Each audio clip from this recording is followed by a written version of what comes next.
equipment. Who is this man? I swear this guy's fucking MacGyver. Like goddamn. We cut a hole in the iron wall big enough for us to go through. It turns out it's only about 1/4 of an inch thick, but there's another wall behind it with less than a foot between. Apparently this thing has multiple layers. Leroy cut through 8 of them before we finally made it to the other side. Damn! The grass on this side is black. Not burnt or anything, it's just a different colour. And finally there's some wind. Okay. I was getting tired of... Oh man.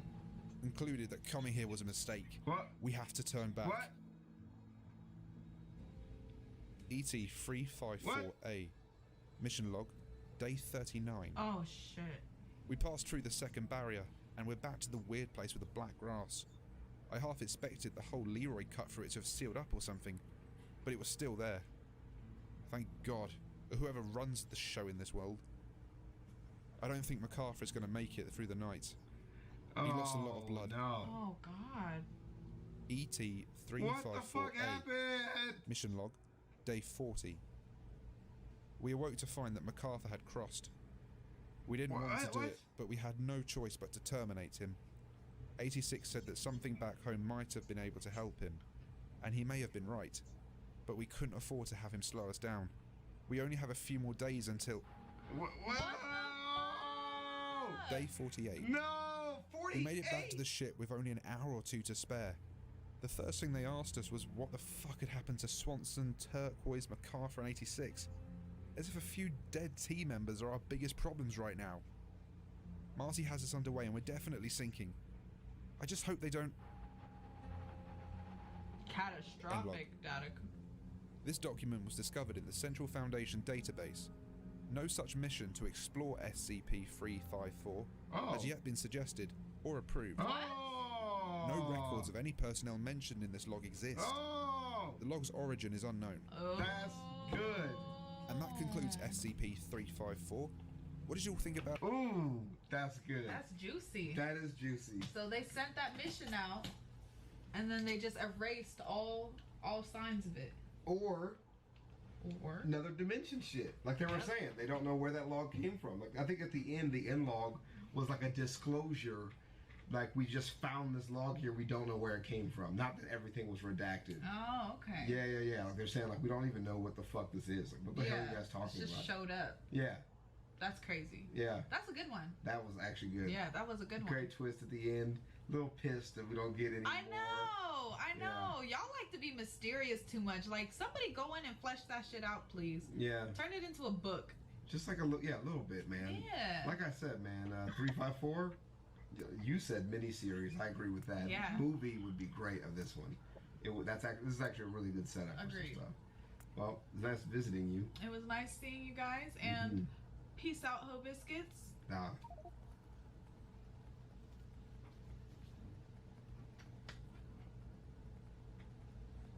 It's getting lit.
What up, Ho Biscuits? It's your girl Skitten, and I'm dying. And it's good because you know it can help you with dying. Secure containment procedures. What the fuck is a secure Yep, containment? that's what can help you. My name is Dr. Chavez from the Foundation.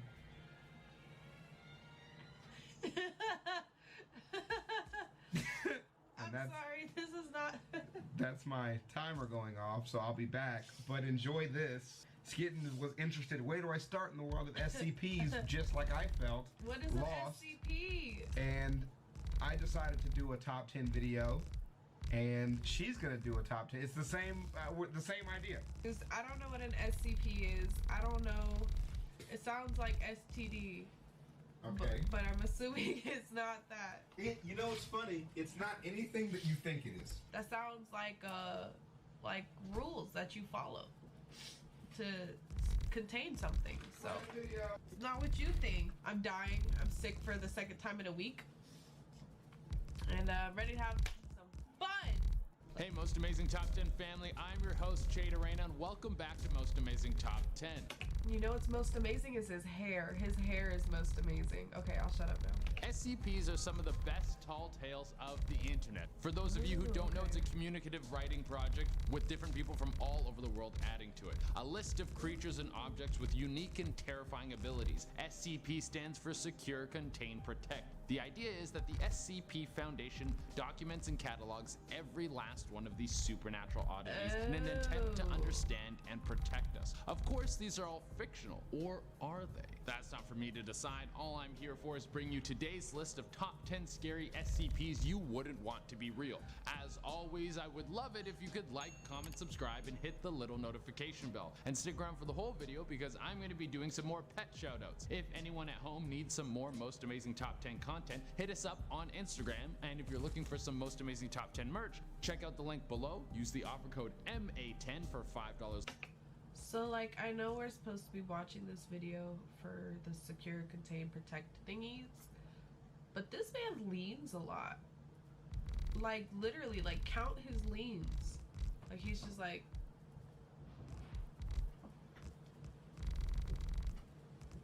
Like, every 2 seconds, bro. I'm just saying. Off, which means you can grab a shirt for like $10. That's a sweet deal. And without taking any longer, let's get into this list. At number 10, we have SCP-169. Alright, we're going to be kicking off this list with a massive SCP. Like, this thing could use the Empire State Building as a toothpick. It probably takes dumps the size of Kentucky. It's estimated that SCP-169 is somewhere between 2,000 and 8,000 kilometers long, and because of its massive size, it's impossible to lock this beast away in a proper containment cell. It can only be observed and studied. It is an ocean-dwelling creature using the great depths of the ocean to hide from the public. The exact description of this SCP is unknown, but it's believed that it could have the whale of a body and possibly long tentacles like a squid. What the fuck is this shit? What the fuck is this? Have they been informing you on what's going on yet? Well, see, so what had happened was Uh-huh. the man leaned a lot. Uh-huh. So I'm only on the first thing. He leaned a lot? Yeah, so like he was talking, right? Uh-huh. And he kept going like this. Uh-huh. Well, damn. Alrighty. But this thing, I don't know. What the fuck? I'm gonna trim all that down. Not like out. Just down. Yeah, I mean, you can trim it out. No. I want to see the lean. He leans so much. Alright, here we go. The biggest threat that this SCP brings to the table is the ability to affect tides, Is this earthquakes, and 689? tsunamis with just the 169. Fuck. That was close. flick Also, apparently they don't know what this nigga looks like. Right. Play. of its tail. If this thing trips and falls over, it could put an entire country underwater. For now, everyone is safe, but just in case SCP-169 catches a cold and decides to sneeze, you might want to start moving inland. I have no idea who this guy is, by the way. This is... I don't know, but his hair is great, and he leads a lot. Okay. The shadow creature. This SCP is a little hard to describe because it doesn't have a body. Think of it as living darkness. This SCP can't be touched or tampered with, but it can be contained. It's that shit sounds whack. Sorry. very hard. Living darkness. Whack. Somebody was tripping when they did hard that. to do research on because the SCP can't have samples removed from its form. It will not immediately kill anyone, but being within 10 meters of this SCP will cause drowsiness. If you are in the containment area with... So what you're saying is... So what you're saying is, when I can't sleep, I just need to find this nigga. But what do you mean SCPs you wouldn't want to be real? And he's like, it won't kill you. Then what? There's a whole list of shit that will kill you. Why is he on this list? Sleepy? For the record, you have me watching this like scary SCPs video. And I just like looked over there and like the steam was rising up in the shadow. That's good. But that shit looked like it was moving. Yeah, the Tiamat is like, hot as fuck. So. I was like, broskies, the living darkness is here. Yeah, you probably can't see it steaming, huh? Yeah, they can see Oh, a you little can? bit. Yeah. Oh, so you see how fucking freaky that would be? That shit was moving in the darkness. I was dead. Yeah, that's With fucking creepy. SCP-808 for more than 30 minutes, you will 808 and pass out heartbreak. and immediately go into REM sleep. If you are not removed from the containment area quickly, then you will have long-term psychological damage. At number 8, we have SCP... Nigga, that's whack. I live with my parents and I have long-term psychological damage, so this is nothing. So- this is like going home for the holidays. I just survived Thanksgiving. Next. P049, the classic goth SCP. This guy looks like every goth kid's imaginary friend. The street name for this guy is the Plague Doctor, Plague as it Doctor. looks I exactly just did like a a video on him. 15th He's century actually lit. doctor with that long bird mask and those black robes. However, unlike a regular Plague Doctor who puts on that clothing, it's thought that the robes and mask of SCP-049 are actually part of its body. This guy is not a poser goth. He has been living this lifestyle more than anyone ever has. He was literally born a goth. If you're unfortunate enough to be touched or touch SCP-049, then balloons will fall from the ceiling and you'll win the lotto jackpot 649. No, just kidding, you'll die instantly. Yeah, no you die. questions asked. Once this thing has you dead and you're on the ground, it will open up its surgical bag and start to do a series of experiments on you, just like you're a frog in 10th grade biology class. Over several days. technical difficulties. Also has like, so in its surgical bag, it has like different vials and stuff. And over a couple days, it'll dismantle your body, rearrange your body parts, add on body parts. There's one guy where they put like a long What do you mean add on body parts? This one guy he put on a long tubular orifice in the middle of his chest, and then he reanimates you to fix the pestilence. I love this. This is my favorite SCP I've heard of. The Plague Doctor is lit. He is here to cure the pestilence, man. The pestilence is being cured. No, the pestilence is ongoing. You just don't know what it is yet. So what is the pestilence? Probably like the human form or the human condition, probably. But he's not quite sure on that. He just needs more test subjects. Give it to him. No. Give him all the test subjects. No. He's great. I love this guy. I like his It'll take a few politics. samples, then sew you back up, and then be on its way. Probably do a little hat tip, like, oh, something like that. At number 7, we He have is pleasant. SCP-023. This SCP would be really cute if it wasn't an SCP. Trust me on this one. Everything I'm going to describe you about this SCP is great right up until we get to the SCP parts. So SCP-023 is a 5-foot tall, black, shaggy dog. Yeah, doesn't that sound like the Cute. No. 5-foot tall dog? No. Oh, 5-foot tall dog. Yeah. Holy shit. No. That's not. That's big. That's not cute. Okay. Best thing ever, a giant dog that you can play with, and it's massive, like he's so big and so cute. Could you imagine cuddling that thing? It would be so big and fluffy, I wouldn't need to go to therapy anymore. But now I'm gonna hit you with all the downsides. All SCPs have downsides, even the I fluffy wish that was ones. choreographed, I mean, but it most of wasn't. them are only downsides. This What? black shaggy dog And I wish that was choreographed, but it wasn't. It wasn't. has these big bright orange eyes, and if you look at this beautiful beast in the eyes, either you or family member will die in a year. But if you're really making a list of pros and cons, What? on one side you have death within a year from looking this thing in the eyes, or on the other side you have yet to pet a big fluffy dog. So you're basically breaking even, and it might not even be you that died. It might be one of your annoying cousins or something like that, because it also kills your family members, so that's fine.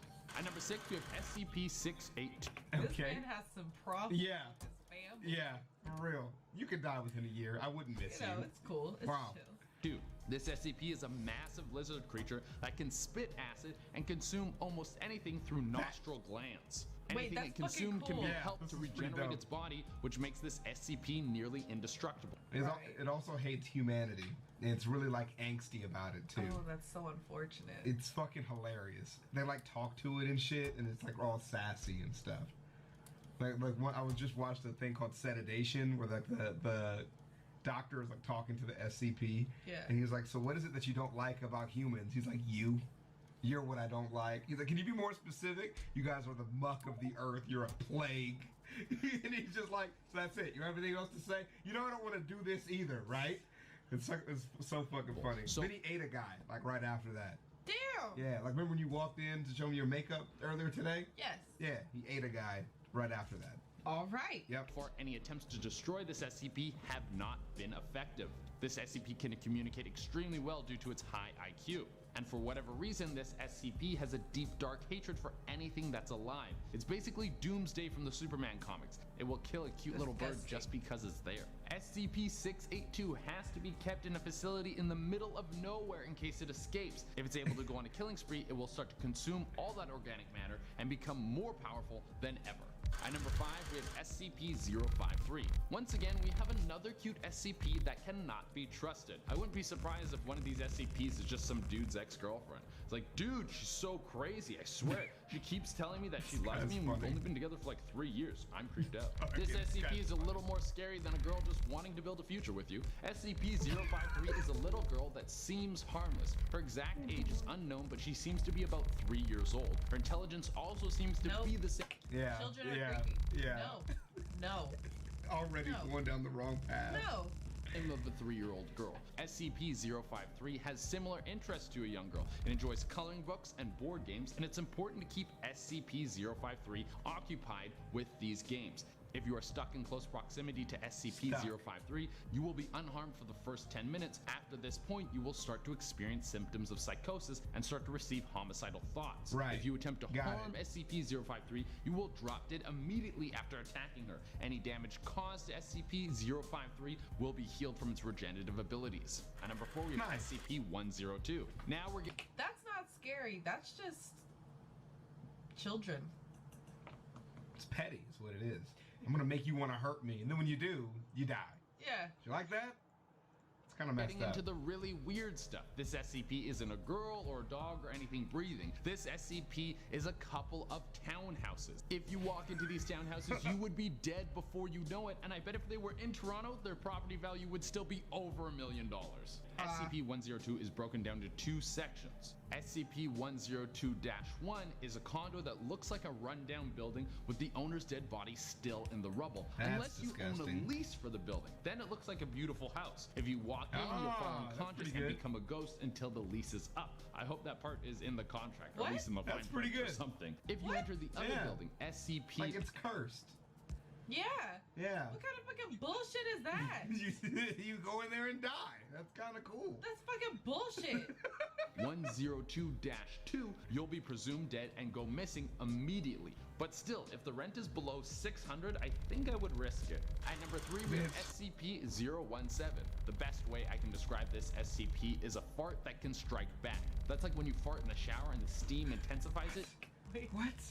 This man has the weirdest list of that's in it. You know, it's because I do like reaction stuff. Most of the time, I'm in your seat where I'm like, I don't fucking get why this is a thing. Yeah. This is weird.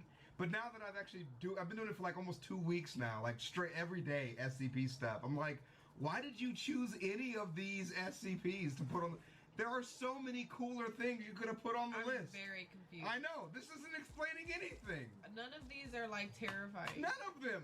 I mean, the big water one is like terrifying. Okay. But I'm already afraid of whales, so I'm like not gonna be more afraid of that thing Right. because I'm already terrified. Well, what I was afraid of is that what was going to happen is I was going to have you just be reacting to the same SCP stuff that I've already seen. Well, you this know? is definitely not anything that you've seen. And this I is don't anything think. I've ever seen. So I'm just going to have you react to the stuff I've seen. Because this is not good introduction to the stuff. Go ahead. Look at your nose. I'm good. I thought I was gonna sneeze, but I looked at a light. Cool. So let's finish this video because I like the guy. The list is just bad. Have you noticed the leaning? No, I'm not worried about the leaning. I like his hair though. but you can't escape or freak out because you'll slip and fall. This is like that, but you disappear entirely. Maybe to another dimension, or maybe this thing eats you. I really have no idea. He's just not doing a good, like they're already vague to begin with, and he's just not doing a good job explaining the creepy part. He's making kind of too many jokes. Because he's just not getting to the point fast enough, and it just becomes like joke, kind of what it does at the end. Next SCP. The curse of being funny. Word. SCP-017 is known as the Shadow Person. It's a shadowy figure that floats above the ground. It's about 80 centimeters tall and somewhat resembles a That is a terrifying rendition. Yeah, that's pretty scary. What the? And look, it's like behind him right there. Yeah. Oh, I fucking muted it. Look at this face. This is a hilarious face. Make that face. Oh, that shit's hot. No, you gotta tilt your lips down more at the corner. Yes. Okay, there we go. Sorry. SCP doesn't really do anything as long as it's not provoked. It will just float there and linger like a dog fart, unless you cast a shadow on it. If any shadow comes in contact with the shadow figure, it will engulf whatever is casting the shadow, and it doesn't matter if this thing is a person or an inanimate object. This thing will then vaporize it just because it came in contact with that shadow, which is kind of unreasonable if you ask me. This SCP is currently being contained, and it's kept in a glass case in a room that is lit from both the floor and the ceiling. This way no shadows can be casted upon it. Smart. This nigga said, oh, you looked at me. Oh, so you looking at me. You bumped me, nigga? Did you bump me? At number 2, we have SCP-122. This SCP is the biggest wolf in sheep's clothing I have ever seen. 122 is a nightlight. Yeah, dude, this thing is a nightlight. Excuse me? I thought nightlights were meant to keep monsters away. This thing is like the Trojan horse sneaking monsters right into your room. Well, SCP-122 is a nightlight that always needs to be hooked up to a power supply. That's fucking freaky. I don't like that at all. Nope. Yeah. You have to see that. I'm gonna close the door because it's dark out there. That's not because we have dishes stacked there, so they're kind of like shining a little bit. Supply is removed from. Yeah, man. It's hot though. Don't burn yourself.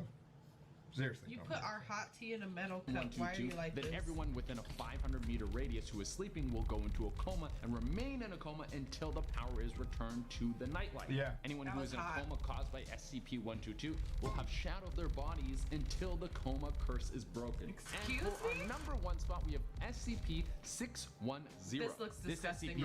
I just looked this one up earlier today. This is actually gross. This looks disgusting. It's terrible. It's one of the most dangerous ones you can come across. SCP-160 is a highly contagious disease that can spread through any organic material. If you are unfortunate enough to come in contact with this SCP, call your loved ones because you only have a few hours of life left. Upon first contact, you will have a small rash break out on your arms. It will get worse and spread to your chest until open sores appear all over your body. It will continue to consume the person until your skin is so badly damaged that you die. This process takes about 5 hours. After the disease kills you, you will then bounce back to life, a zombie with increased speed, strength, and the ability to mutate your extremities. Yeah. Oh, and don't forget, a bloodlust for killing innocent people. That is a very important part. All right, everyone. The plague doctor talks to that thing too. What? The plague doctor talks to that SCP. And says what? I don't know. He wouldn't tell us. I watched the interview. He was like, no, we're old friends. We talk. We're old friends. We're like, what the fuck, bro? What? Shouldn't he not like that because it's a pestilence? No. That's not the pestilence. That's an SCP. The SCPs are not a pestilence. That sounds like a pestilence to me. Well, that was a weird list. So 10 of the weirdest SCPs you wouldn't want to be real. Yeah, not all of these were scary. Most of them weren't. Most of them were. So let's move on because there's more to do today. So just let me know what SCPs you guys want me to in the comments down below because this was not a great list. Good point. But I trust you guys and your So it's getting sick. And she set down her water right next to my water so she could have both waters. I wasn't trying to drink both waters. So she could have both waters. Merry Christmas.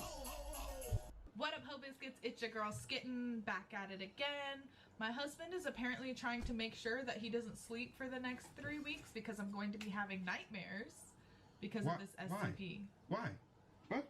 What did I do? I saw the screenshot. I saw the thumbnail of this video. video. Okay, what does that have This to do is with a anything? scary SCP. No, it's not. It's just like the tickle monster. Uh-huh. You can't fool me. If you wanted to surprise me, you should have clicked on the video yourself. I like for my women to be independent. So I make my women do things on their own. Women plural? Women. Do you Isn't have? women the singular and the plural for women? No. Isn't women one women and also two women? So how many women do you have? I have one women. Uh-huh. That sounds stupid, doesn't it? Anyway, Yes, the shy guy is a little bit scary. we are here for SCP-096. Yeah, 096. The shy guy. He sounds like, he sounds like he just needs to be brought out of his shell. And pet like a dog. Because he's shy. Right there, little shy guy. Little shy guy. Hi. I don't trust this at all. All right, here we go. Close that door. I'm not looking at that empty fucking space. Oh, no. I can't move, actually. So they have to stay open. Why can't you I'm move? holding up the green screen with the back of this chair. So we're stuck with the void. There's like shiny stuff sitting on a ledge over there. So like when you really look at it, it's kind of terrifying. But don't. Just don't look. What the fuck? Yeah, buddy. Play. 096. Oh, yeah. The Shy Guy. In the SCP universe, violent monsters are more or less a dime a dozen. Much of the SCP Foundation's resources are spent containing creatures that would happily murder the global population given the chance. With this in mind then, what exactly does it take for one of these monsters to stand out from the rest? SCP-096 is an early SCP, and yet it's managed to both stick around and pop... It's like 12:36 a.m., guys. We're shooting this. We're going to go to bed immediately after. Popular discussion and garner one of the highest ratings across the whole site. Let's look at what makes this monster unique and some of the interactions that the Foundation has had with it. SCP-096 is a humanoid creature standing approximately 2.38 meters tall. 2.38 meters. That's like 9 feet. I'm gonna look it up. It's almost 9 feet. I got it. It's almost 9 feet. Yeah. Yeah. Or close to 8 feet.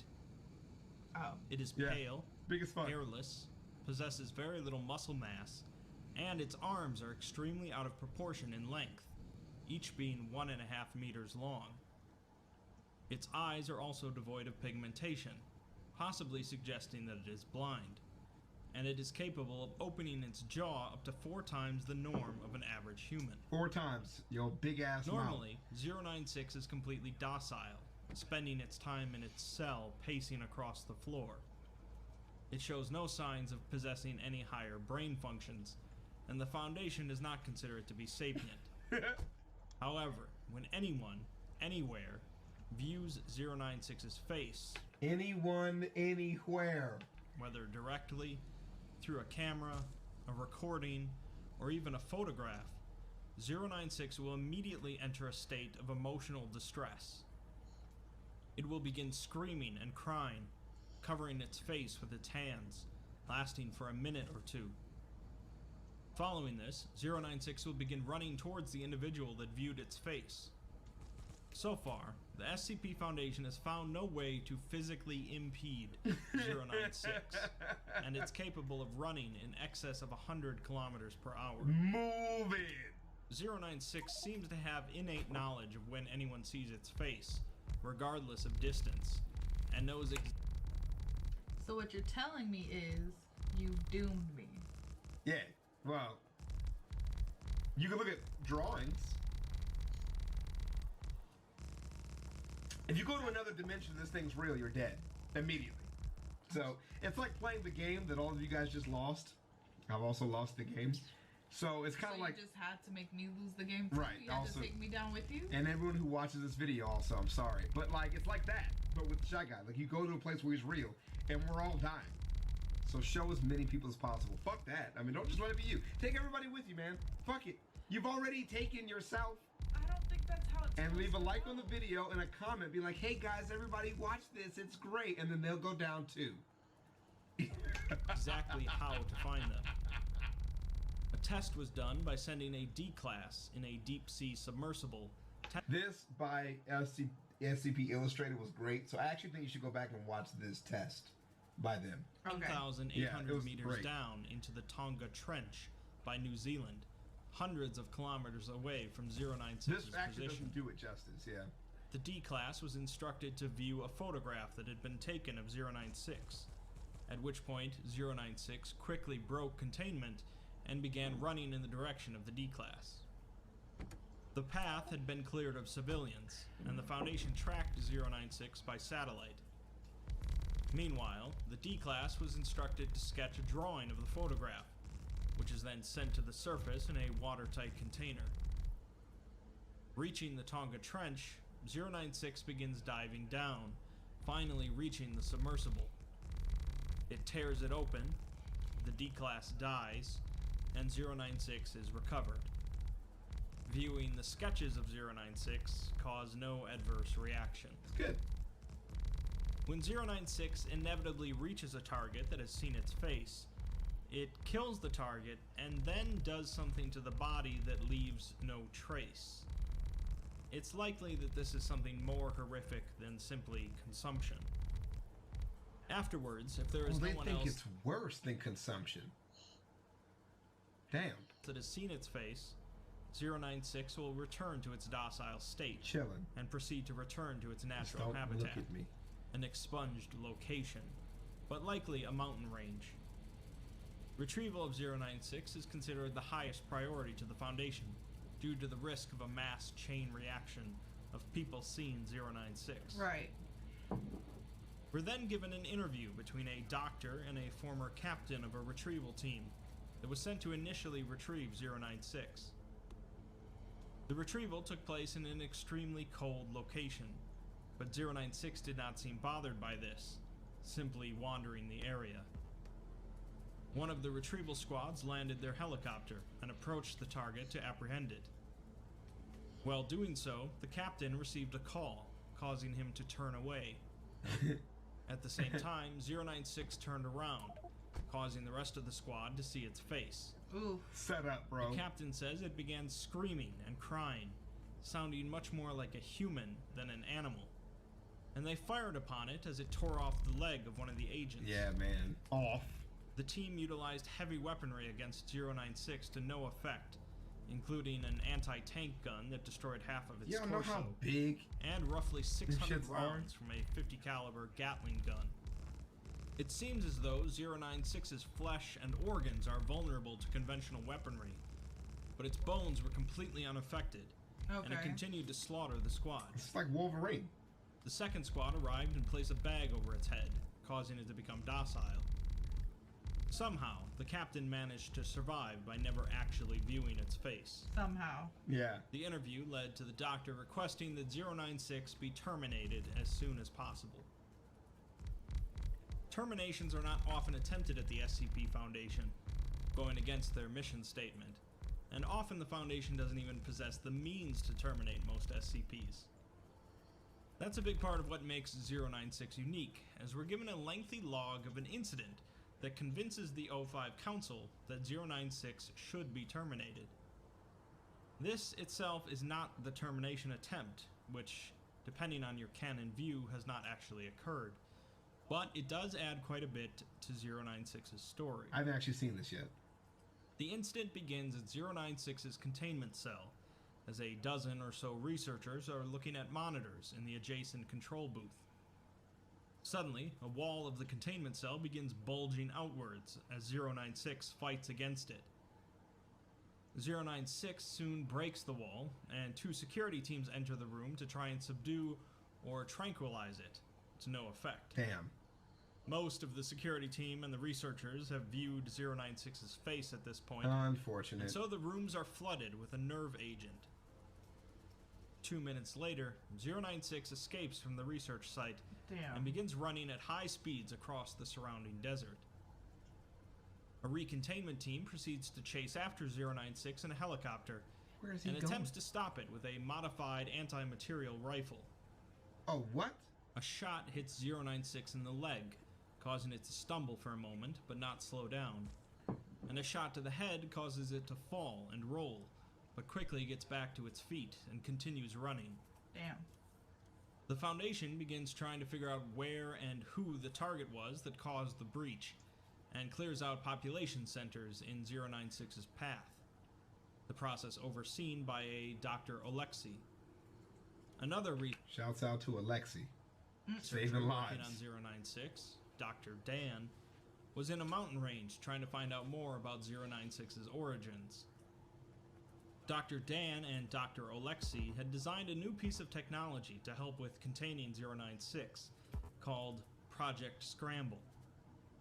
Project Scramble was an eyepiece containing a microprocessor that constantly analyzed its viewing field for the facial features of 096. Oh, that's cool. If detected, it would That's scramble actually cool. 096's face into an unrecognizable mess It's like that stuff before from the light reached the wearer's eye. that show that we watched where the guy was blocked from his wife, so he couldn't see or Yeah. hear or whatever. What's the name of that show? Black Mirror. Black Mirror. Yeah, that's kind of cool. That's pretty. Protecting them from 096's effect. Unfortunately, it didn't work. Oh no. Mobile Task Force Tau 1 was also sent in to recontain 096, equipped with Project Scramble visors. By this point, 096 is outrunning the helicopters and is tearing up a highway. 096's travel of direction caused it to pass through a few towns, Damn. and so the MTF is forced to gather up all of the townspeople and blindfold them, so that they don't see 096's face. The fourth town, however, holds the original target of 096's rage. All of the citizens of the town are gathered in the town square, blindfolded, and are told by the MTF to stay where they are and keep their blindfolds on, otherwise they will be shot. As 096 comes over a hill and lets out a loud shrieking sound, several of the civilians are shot, presumably for removing their blindfolds. Right. 096 barrels into the crowd, throwing people aside and trampling others Oh, while Jesus. it looks for its target, and more shots are heard. Finally, 096 locates its target, a middle-aged man, and the camera feed goes out once it grabs him. We learn from the commander of MTF Tau 1 that the target was a mountaineer that took a trip to a mountain range, again likely 096's natural habitat, and took a picture of the landscape.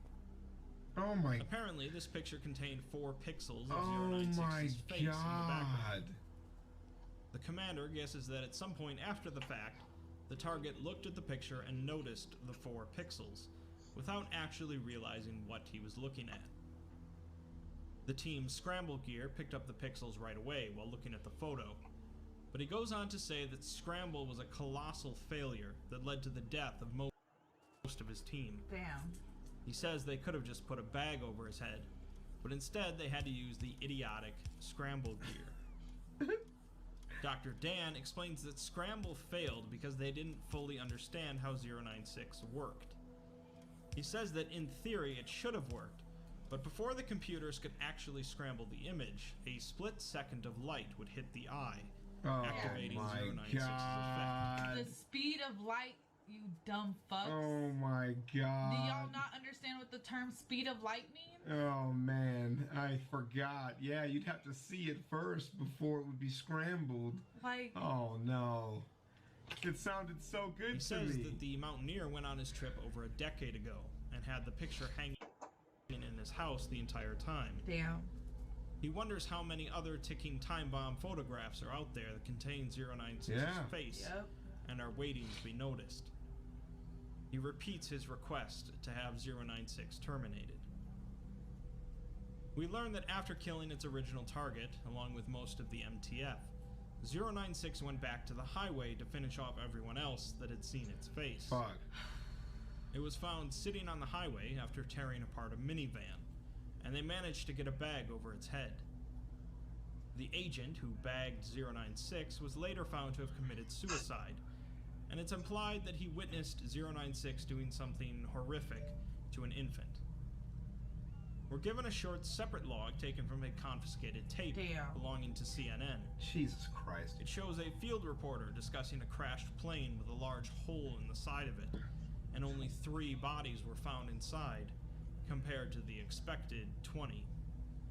Apparently, 096 is capable of reaching targets in the air as well as on the ground and underwater, making it even more dangerous.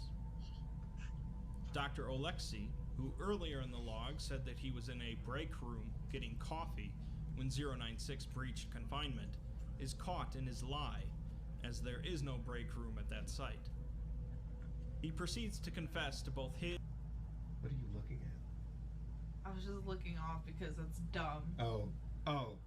I thought you saw something. Oh, no. I looked over there because the light shined off of that black thing. So I was like, oh, I keep looking at it. And Dr. Dan's involvement in causing the breach. You're Dirty Dan. It seems that they were both convinced of the need to terminate 096, but the O5 Council wasn't going for it, so they wanted to show how dangerous it could be. Excuse me?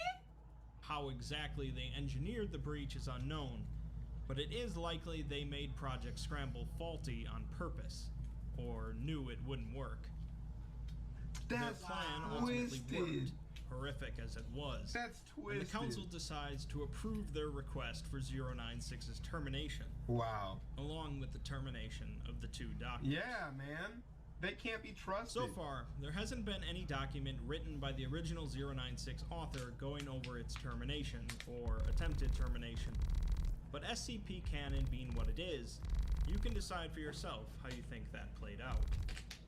I mean... SCP-096 is an early SCP, and shows a lot of hallmarks of an early SCP. But it is nonetheless a great way to get into the weird world of SCP. Why does this monster exist? Why does it hate having its face seen? And are there more than one of them in the world? Oh, I did not think about Questions like these. That last one was a great question, actually. Ooh. Yeah, that was a pretty sticky one. That's awful. They did that shit on purpose. On purpose. Yeah, like the dolphin. And with that, SCP-096. I'm going to finish the illustrated one because there's the acting out of those things I think is really, really cool. Even though, taking pills is hard, I know. It's really, really cool. And but I like this. This is a great way to get into it. It's short, sweet, to the point, and terrifying. Agreed. This thumbnail is just awful. Yeah, we can. There we go. There we go. All right. Yeah, I'd rather look at nothing. Yeah, that's terrifying. You should have shown me that first. Yeah, I told people, I think that 3000 just didn't have that deep sea horror you were looking for. There is one about a whale. And so they were like, well, just show her the whale. I was like, we didn't know it fucking existed. So, of course, I would have started with the whale. And maybe the animated series will interest you because it'll give a little character work to some people in the organization. But this is a great one. Shy Guys, I mean, that is such a good design. I could see why it would spark so many other creative knockoffs. I feel like I liked this one a lot too because it was like super straightforward. It didn't have a lot of the dramatics, Okay. I think I like stuff with less dramatics and more just like, this is what it is. Yeah. This is what it's done. This is what's happened. Right. Like, don't try to scare me. I can scare myself. Right. Yeah. Okay. Just being more dry with it and just be like, these are the logs and this is what we found. Yeah. Rather I like that. less of the voice acting and stuff like that.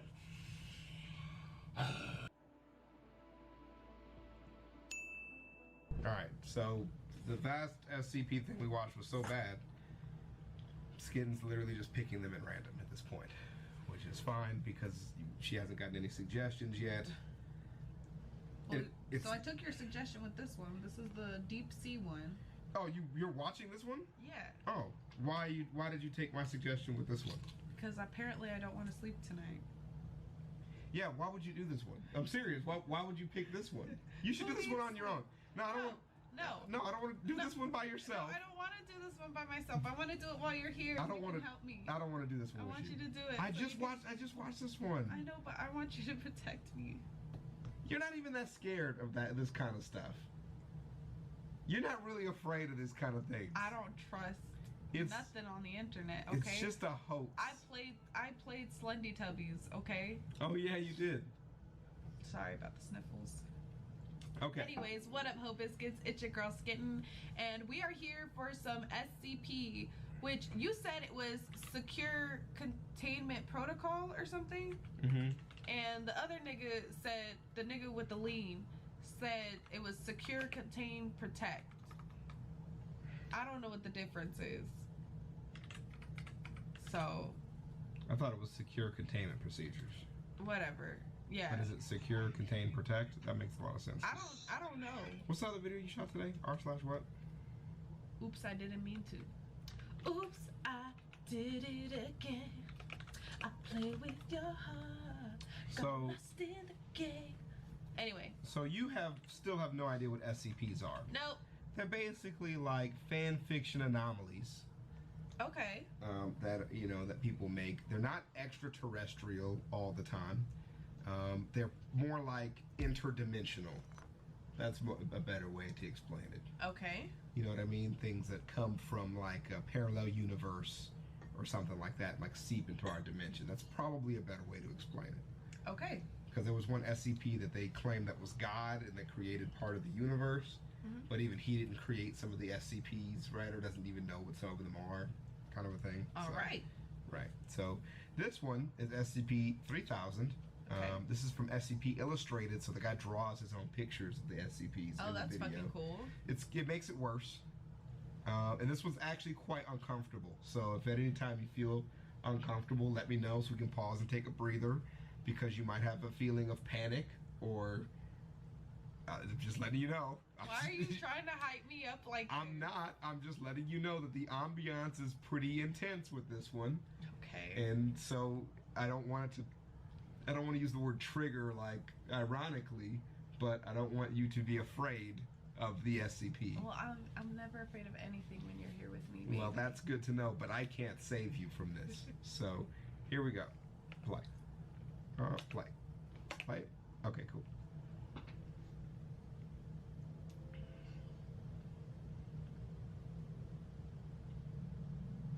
You want to give us a read?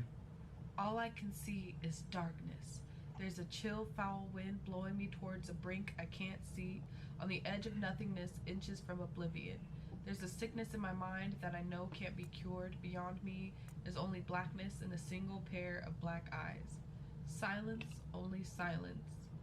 My consciousness coming undone, and only the eel remains. So when I first read this, I was like, this shit whack. And then I kept playing. I was like, this shit's whack. Item SCP-3000. You can adjust the audio and stuff. Object class thermal. Description: SCP-3000 is a massive aquatic serpentine entity, strongly resembling a giant moray eel. The full length of SCP-3000 is impossible to determine, but is hypothesized to be between 600 and 900 kilometers. The head of Which is like miles long. Yeah. Yeah. SCP-3000 measures roughly 2.5 meters in diameter, and sections of the body proper are as large as 10 meters in diameter. Big as fuck. SCP-3000 is typically a sedentary creature, only moving its head in response to certain stimuli or during feeding. The majority of its body is located in and around the Ganges fan, and rarely moves at all.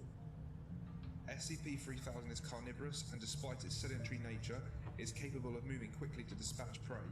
Despite its size, it is hypothesized that SCP-3000 does not require sustenance to maintain its biological functions.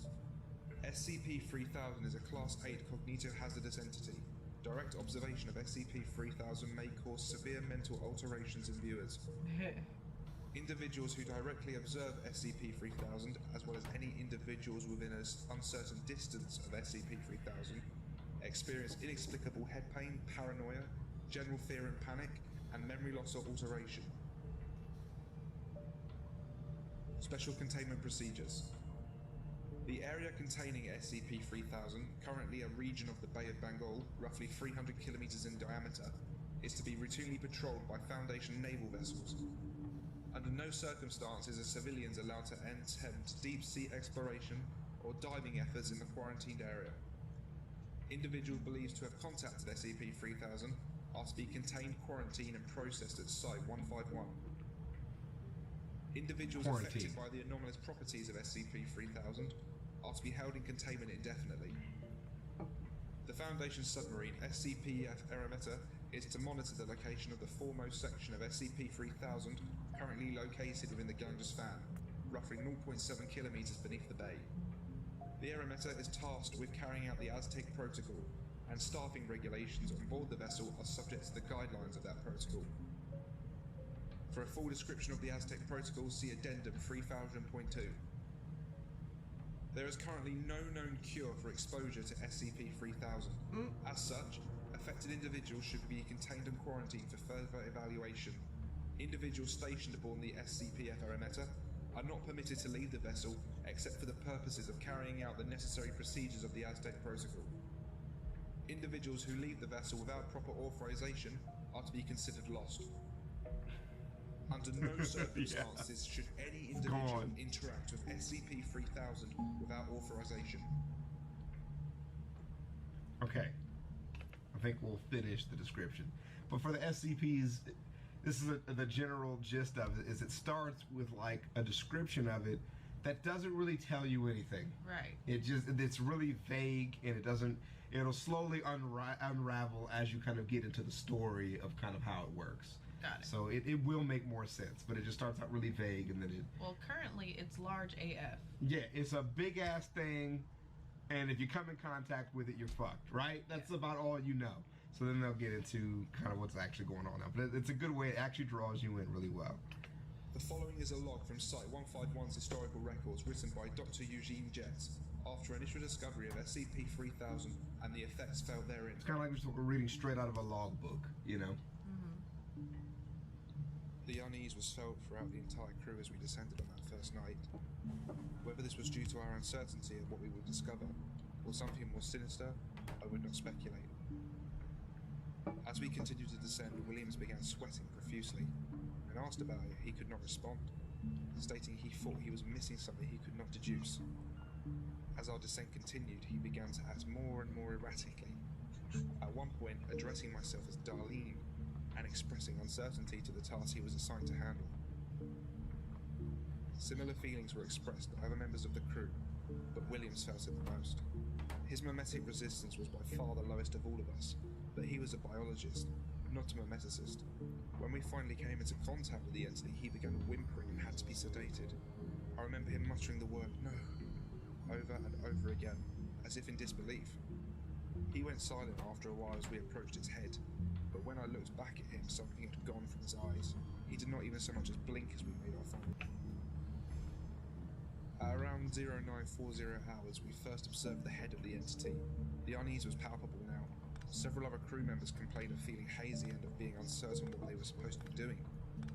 Captain Ritter, even the man's man, wrote it all off as nitrogen intoxication. I figured this drawing would upset you. Shut up. It doesn't? It's kind of cute. Okay, I'll accept that. To continue approaching the entity. When we were within 50 meters, the entity turned slowly to look at us. Even now, as I recall watching this thing coil around in the darkness, I can still hear Williams barking like a mad dog in the rear of the vessel. Yeah. Screaming and flailing, shouting about how he could see it in its head. Williams and tripping. Harrison's tried to restrain him, but he got free and smashed his face against one of the portholes. He hit it so hard he cracked the inner layer of glass. The damage was bad enough that we had to surface. We tried to give Williams medical attention. He didn't make it. He was too far gone at this point. He had pulped himself against the glass, and despite the trauma, he still spoke briefly as he lay dying. Nobody recorded it. We didn't think to at the time, but I remember it well enough. He said, "There's nothing. Nothing. Nothing." By the time we had reached the surface several hours later, Williams was dead. At the time, I didn't think much about what he had said, just the ravings of a man gone mad by the depths, I figured. I didn't know any better. Man. But even now, I can still see the eyes of the creature. I see it hanging there in the darkness, illuminated by a light I cannot source. Fuck It it. looks like a dratini. But it wants to eat you. And it's massive. How would the dratini eat me? Well, you know, hey man. I like the idea of the depression hitting you, of like, you know, it just projecting nothingness into your mind to make you go mad, you know, and in his case he just committed suicide because of it, because it's an eel in my head and there's nothing else out there, but there's nothing. There's just nothing here. Nothing but the eel. And I die. Dread that Williams must have felt that night in the submersible, as he was overcome by whatever void that foul thing slithered out of. Discovery.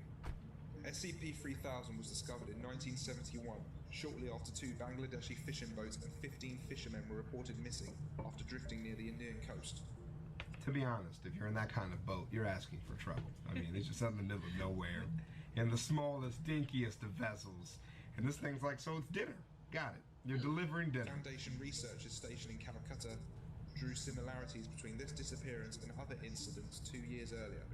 A thorough search aided by Mariota Pasha counters revealed the location of the 2 boats, as well as an unknown, previously undiscovered mass deep below the surface of the Bay of Bengal. Further investigation by Foundation divers discovered the existence of SCP-3000. Addendum 3000.1 Initial Contact Exploration Log. Note: until this point, no Foundation diver had come within 300 meters of SCP-3000. Divers were tasked with assessing the creature and determining the source of the thick grey fluid that had been observed floating around its head. This sounds like a bad idea. The dive team was comprised of 3 members of MTF Orion 9 Kingfishers. You going out there? MTF 0-9 Alpha. I'm just asking. Begin log. Alright, so here's the log of that. Situation in the airlock and ready to roll. Confirmed. Go ahead and sound off. Orion 9 Alpha, check. Orion 9 Bravo, check. Alright men, we're in position about 500 meters from the head of this creature.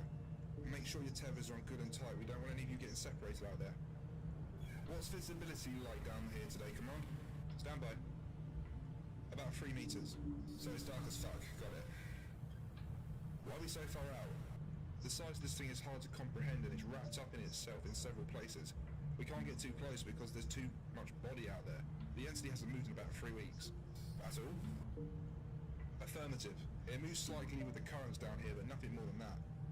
If it weren't for the head movement that we observed by the first submersible team, we probably wouldn't know if it was alive or not. That's reassuring. Alright, tethers are tight. Flood the chamber. Confirmed. Sounds like a terrible idea. They're going out there. No other sound is heard for several minutes. After some time, the sound of rushing water stops. You both good? I'm good. It's fucking cold. Hopefully we won't be out for long then. Turn your lights, but here we go. All members of the dive team exit the airlock. There is a low... It's about to go see a giant monster. Commentary, the water's cold. I mean, it is. Mechanical sound as the airlock door closes behind them. A muffled click sound is heard, and the Stravinsky activates our floodlights. Hey, Alpha, maybe this is a bad time to ask, but I can't remember how to turn on my lamp, and your lamp is on Foxtrot. What? What did you call me? Your designation, Rouhani. Foxtrot. I'm Foxtrot, boss. You're Bravo. Hang on, what are you talking about? I don't understand what you mean by designation. It's your goddamn call sign, Bravo. What do you mean? Who's Bravo? Shit, hang on. I was gonna say something. Barry, are you still here? Stand by. Go for command. Hey, we're having a little trouble out here. I'm not sure who... We seem to have some confusion over designations, and I'm not sure where we're going. It's in their fucking head, man. God, do you guys feel that? I've got an awful headache. It's like needling in my brain. Something. Dive team, be advised that we believe you may be experiencing some detrimental cognito effects. Keep moving forward and we'll give you more information as we receive it. Keep moving forward. I understand you just told me you don't remember what you're doing here. Go ahead and just power through this, Chief. We got you. Just keep going. Yeah, got your back. Just do your thing, man. We're right here. Noted. Come on, be advised that Foxtrot has a terrible headache, I think. Are we going in the right direction? We can't see out here.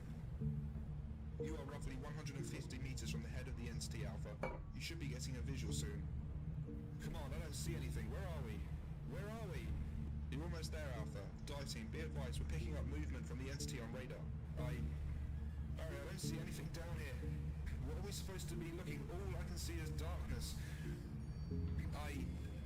Barry, I don't see anything down here. What are we supposed to be looking? All I can see is darkness. There's a chill, foul wind blowing, pushing me towards the brink. I can't see. Shut up, shut up, shut up! Come on, Bravo is unresponsive, requesting immediate cessation of mission. Wait a second. Yo, this man is in here tripping, bro. Can you get us out? Flipping the fuck And out. where am I going? How do I get out? They're just like, yo, man, Keep going. just keep going, bro. We got you. We're right here. On the edge of nothingness, inches from oblivion, there's a... If a man tells me I am inches from oblivion, I'm going home. I'm leaving. That's not a good thing to say to me, man. Not even a little bit. There's sickness in my mind that I know can't be cured. What does that mean? Beyond me is only darkness and a single pair of dark eyes. What are you saying? Die team, we're going to pull you back in immediately. We have reason to believe that Barry, is that you? How can it be? It's a little late, don't you think? I can hear something out there. Out for your light. Get your fucking silence. Only silence. My consciousness coming undone. And only. Die team, something is moving towards you. Repeat, something is moving towards you. Pretend to return. This is shit. I can't see. How far are we from the... It's right there! It's right there! Fuck! What are you both doing? Fuck! And only the eel remains. Damn. Alpha? Yeah. Alpha. Bravo. Foxtrot. Do any of you hear us? Damn. Oh, thank God. Bravo, you need to speak up. We can't... Shut the fuck up, man. Something has bound up the winch between you and us. We can't... It's opening its mouth. It's so dark. There's a... Where am I? What? Barry, how can it be? I shoveled dirt. I only swim. Get away. There's only darkness. Swim. Only. There is a sudden tension in the It's a little bit hard to tell the difference between who's talking, like in those exchanges. But you get the idea. He's being eaten. Yes. Yeah. Attached to the Stravinsky.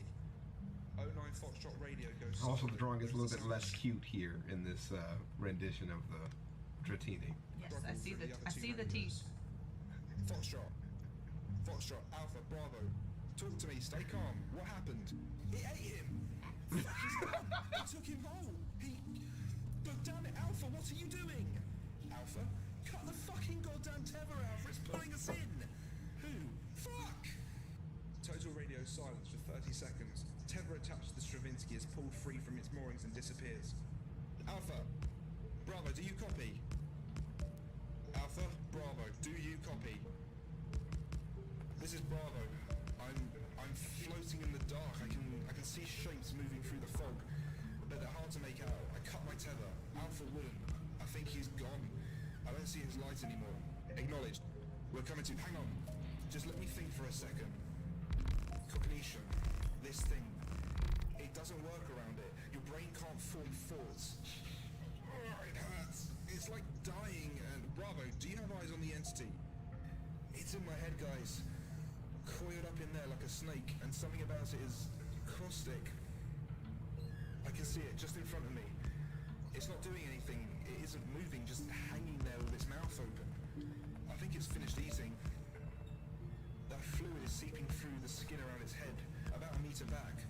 Just looking at the stuff is making me... The room is spinning. I feel nauseous. My head isn't working right. There's an abortion under the floorboards and another in the... Wait, this is wrong. That wasn't me. Who said Fuck that? are you talking about? I'm gonna collect a sample. Hang on. I hate shit like that. He said, I'm gonna collect the sample. Sir, go back to the goddamn He's still submarine. doing his job. Let that man do his job. No! Finish the mission. I hate shit like that, though. People just start talking about nonsensical shit.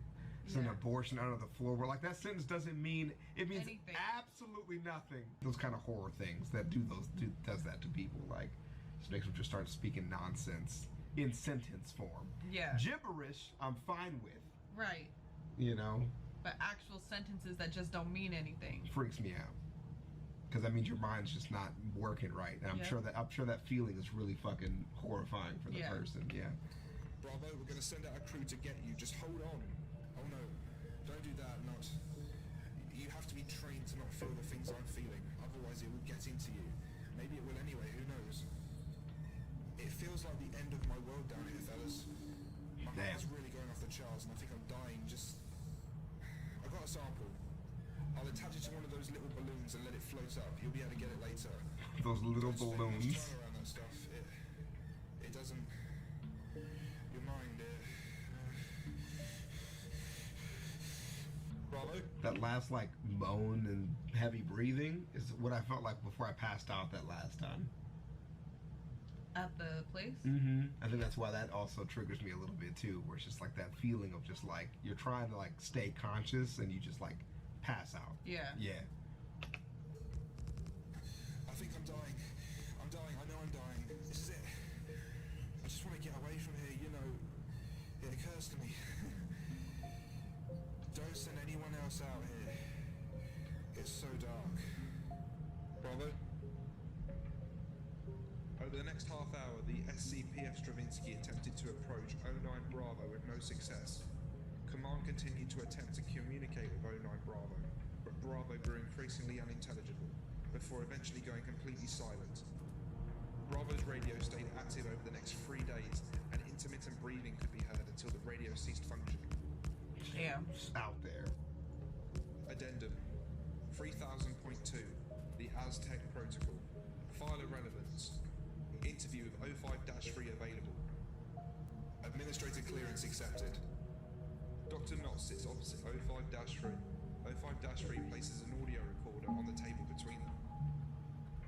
First of all, Doctor, congratulations on your promotion to senior researcher and your level 4 security clearance. Hey, make that money, bitch. What's wrong with you? A lot What? of doors will begin. Promotions mean money, right? Dude, Right I wouldn't there. want to work for the Foundation, more or less be promoted in the Foundation. I'm good. Let that nigga get his Ferrari. I feel you, though. To open to you now. Now, Doctor.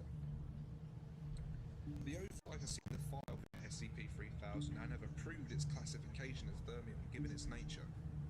However, they would like a further explanation on the Aztec Protocol. The file submitted was somewhat lacking in information. All we have seen is that it has serious potential during testing, but the death toll is heavy, both in procuring Y909 and refining it. So they're talking about that liquid that guy sent up to the surface or whatever, and they're just doing tests because they're going to try to use that shit Because that seems like a great idea. for their other experiments to try to get people to forget stuff because of the properties that it had. So they were just Got like, it. good, so we can use this, is what you're saying. That's all they heard. I'm going to ask some questions, and I would like you to answer them as thoroughly as you can, please. Of course, sir. What is the Aztec Protocol? What is Y909, and what have you discovered about it? The Aztec Protocol is a method for gathering and processing the Y909 compound. It's a thick, brackish grey fluid that SCP-3000 excretes as part of its metabolism. We don't know the exact method by which it does this, but we have some ideas, and none of them are great for us. Initially, we thought it was bleeding. The first team we sent down to look at SCP-3000 went down to collect blood samples for analysis.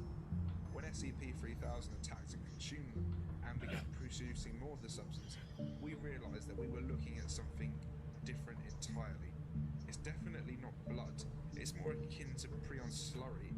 It's extremely toxic, and spending too much time around the stuff causes a lot of the same effects as exposure to SCP-3000 does. Paranoia, memory loss, suicidal thoughts, etc. Refining the raw Y909, what the processors call eel jelly, allows us to create amnestics more effective than any... Anestic, the we have Anestics access to program, in that's the what they call history it. of this organisation. Herein lies the ethical dilemma. SCP-3000 only creates Y909 after eating, Right. and it only eats humans. Right. Yeah. Remember when I said we had some ideas about how it does this? Some of our biologists have hypothesized that SCP-3000 is breaking down whatever makes sapient creatures sapient, filtering it through some part of its skin, and the residual either is what we collect. You wanna know something really Okay. fucked That's pretty up? crazy, actually. We've taken radiographs of this thing, trying to see what's going on inside of it. It's full of dead human bodies. It's not digesting them at all. It's doing something else. Yeah, And the end they're just result is there. Y909. Inside of it. When we first started using But it's like, it must... It's weird to me, though, that the people never get digested if it eventually stops producing Y909. Yeah. It's weird that that the people aren't being digested then. They're not being digested. I mean, in our sense of the word.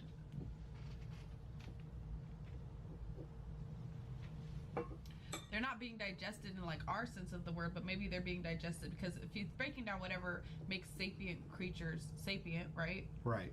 I mean, at some point they stop being sapient. Oh, I guess he just like body parts in there. Yeah. Yeah, okay. But if he Makes doesn't sense. eat them because they said he doesn't Yeah. need to eat Right. to maintain his bodily function. So he's literally just eating them for their consciousness. Right, right. So once their consciousness is gone, he would Yeah. stop producing the stuff. Yeah. No, that makes sense.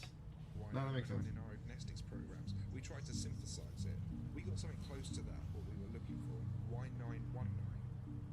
side effects were catastrophic, the amnestics would work.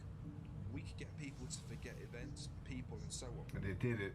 But then they would start to forget other things too. The mental deterioration would rapidly increase. And it's happening until with him there was too. nothing left, and then they would die. A few of the researchers thought we might be able to figure out how to decrease the severity of those side effects, but the cost to continue those trials would have been astronomical, and the program was discontinued. It's no secret what we're doing here is abhorrent. The ethics committee, the classification committee, they're all looking at ways to make this more tolerable than what it is. But the hard truth is, if we want to continue to use modern amnestics, we have to have Y909. If we want... So it just sounds like you grab people from death row. It's funny that you said that. We'll continue what their solution is, but we'll talk about that later. To have Y909, then we have to feed D-class personnel to SCP-3000. So D-class personnel first was explained to me as death row inmates, Yeah. but then was explained to me as basically, if nobody is gonna miss you, then you're a D-class personnel. That's awful. So people with no friends or no family or nobody that's gonna miss them that have kind of went off the grid That's awful. as D-class personnel. That's terrible. The Foundation don't give a fuck. God damn. How else are we gonna get Y909, man? I mean, you gotta have it. It's gotta eat people. We need this. Dang, that's fucked up. It is fucked up, man. Sounds like the Foundation is the SCP that we should all be afraid of. Ooh, the Foundation is the final. It's not like a tier list, but it's the final SCP. The Omega SCP. The ultimate SCP. Otherwise, we'd be forced to go back to the metaphorical Dark Ages, where we were anesthetizing people with opiates and chloroform. This nigga's pissed, bro. He's developing pissed. ROVs that should be able to take over the job of collecting the raw material from our dive teams. This will eliminate any chance of accidental casualties like we've had in the past, and it's a good first step. For everything else, only time will tell. This is enlightening information, Doctor. Maintain the protocol for now and collect more for the use of amnestics. I want you to take full responsibility for the remote operated vehicle program you are working on, and I will contact you in 2 weeks expecting a positive update. Until then, keep using the MTF. For God's sake, don't kill all of our men, and leave some D-class for Bargain with him and the 001 issue will go to shit. End log.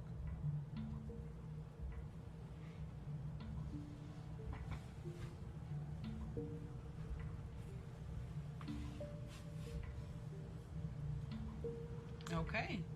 That was pretty cool. Yeah, it's pretty nice, right? Yeah. How'd that not make the list of SCPs you wouldn't want to be real? Right?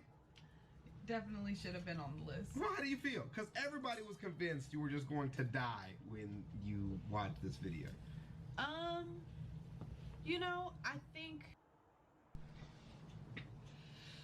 I just want the record to show that this is technically Skitten's hat. When we bought these hats, my hat was the Power Ranger one, which is the better one. But this one matches with my squid shirt, which is why it's the one I wear. SCP-3008, the Infinite IKEA. I'm assuming it's a horror IKEA store. I don't know. Just like the coffee machine, I'm not quite sure what direction this is going. This is the 5th SCP I've ever seen in my life. So this is all pretty new, and I don't know if exciting fits it because it's an IKEA store. So I don't know. We just recently got IKEA here in Vegas. Anyways, we'll get into it. So.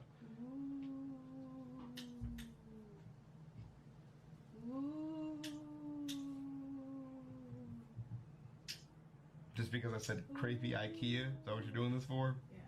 Okay. What happened to your pants? What aren't you going to work? The ghost stole them. What the fuck? How did you lose your pants? All right, here we go. Play. Good afternoon, do the everyone. thing.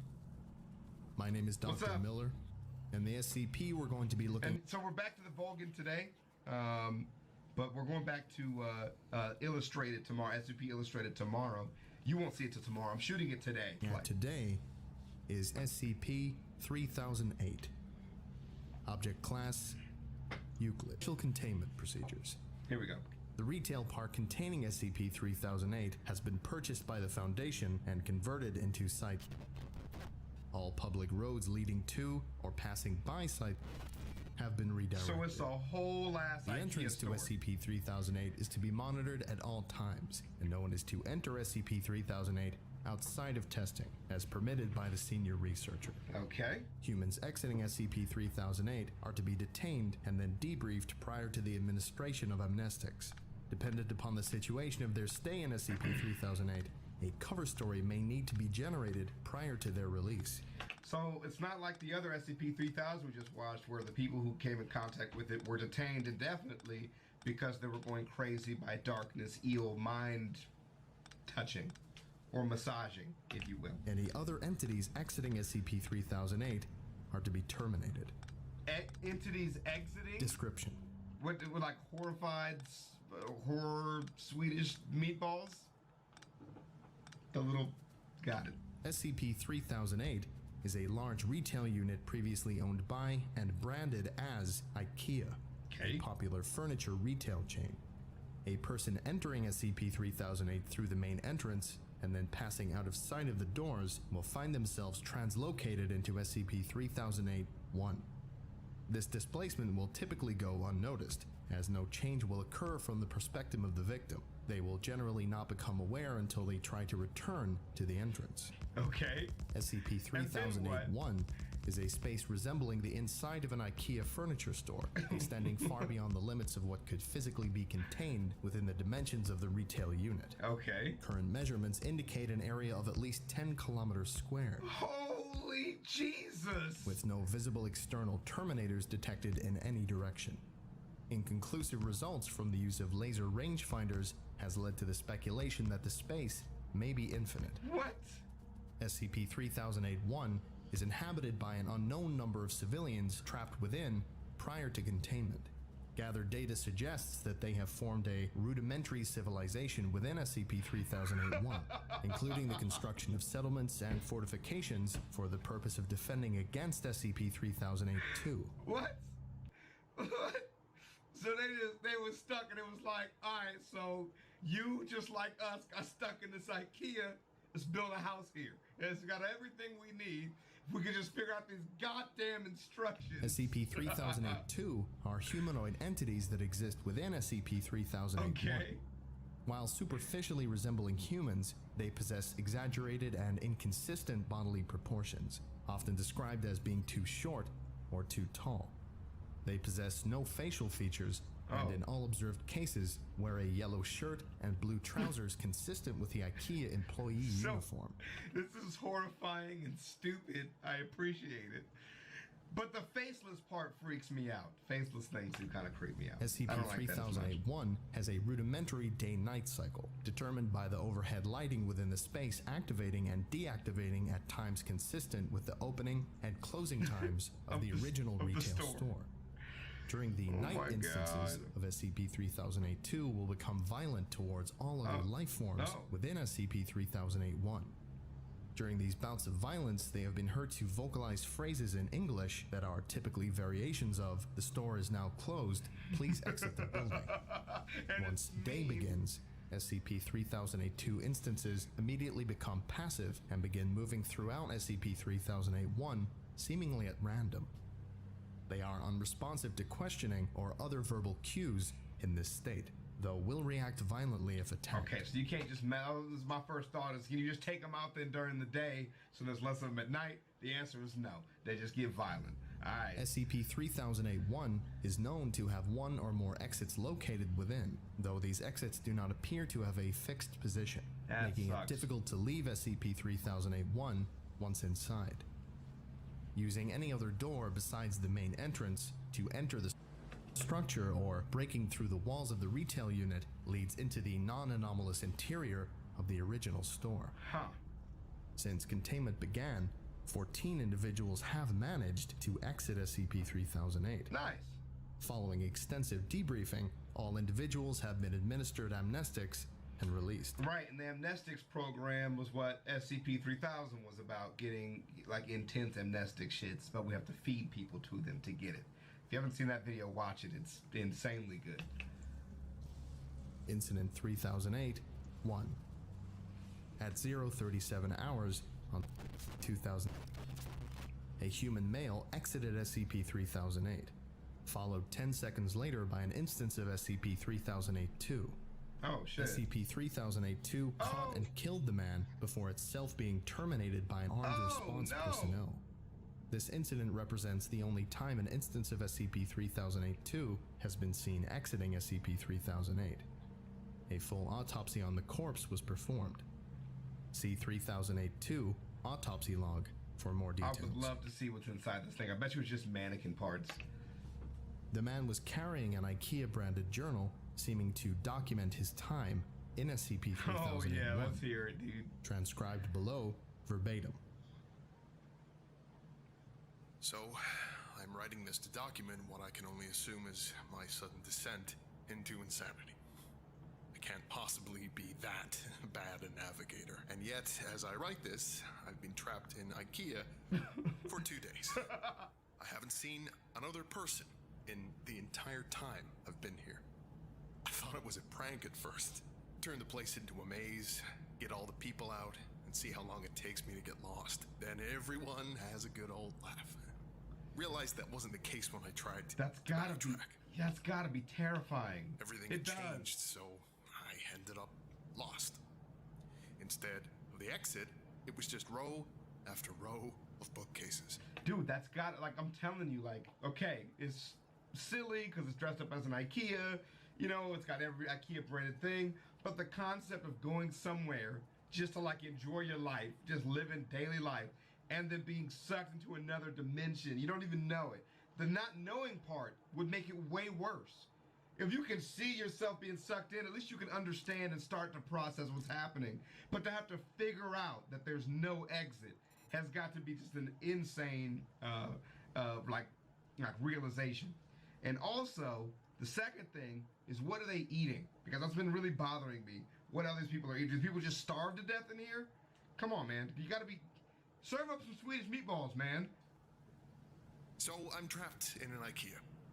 Sounds like the setup for a bad joke. Yes, it does, but the it's lights pretty went good. out at 10 p.m., nearly giving me a fucking heart attack. That loud electrical thunk sound, and then pitch blackness. Place is full of beds, though, and my phone has a torch on it. But no damn signal. Right. So I found a bed and went to sleep. I spent most of the day trying to find my way out with no luck. Did find a restaurant serving those meatballs. They do serve the meatballs. Don't starve. That's probably the punchline to that joke. Anyway, they were still warm and fresh, but I haven't seen anyone around who could have cooked them. Made my way back to the beds before the lights cut out again, since it's too dark to search with them off. It's 9:10 a.m. now. The lights came back on a little while ago. I'm sure I've searched the entire area where I came in now, and the exit obviously isn't here, so I'm gonna pick a direction and hope for the best. Okay. Day 3 of my magical IKEA mystery adventure.